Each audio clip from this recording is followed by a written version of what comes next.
in some ways, this plant has become somewhat trivialized by the volume or the amount of these that are sold. You go out on the West Coast and they're in production all over the place. They're not that difficult to get. This one might be a little more difficult. This is Acer Palmatum dissectum Tamukeyama. It's one of the red lace leaf Japanese maples.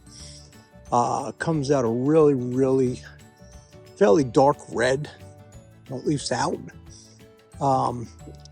In the summer, might go a little bit lighter green on you as the chlorophyll builds up.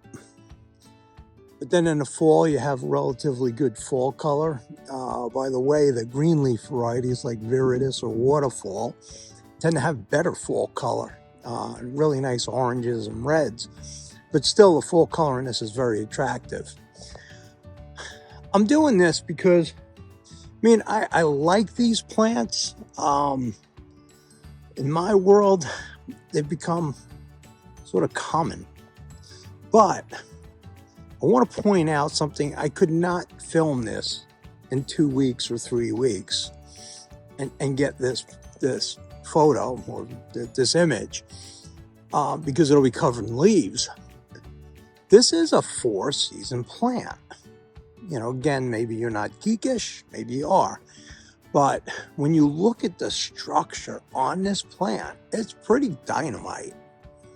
So you can see it. It twists and it turns and it just really dynamic in terms of the structure.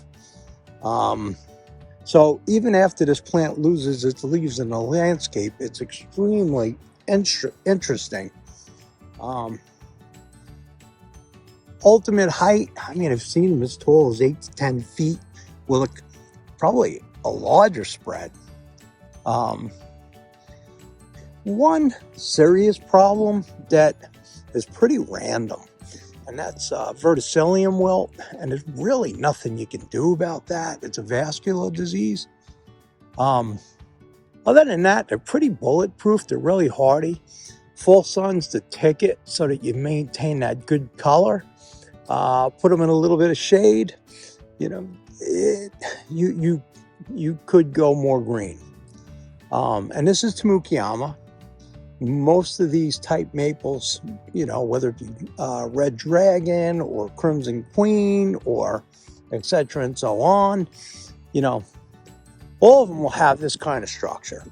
So Acer Palmatum dissectum Tamukeyama. And, we've got from 3-gallon plants up to this monster. Use it accordingly or appropriately in the landscape.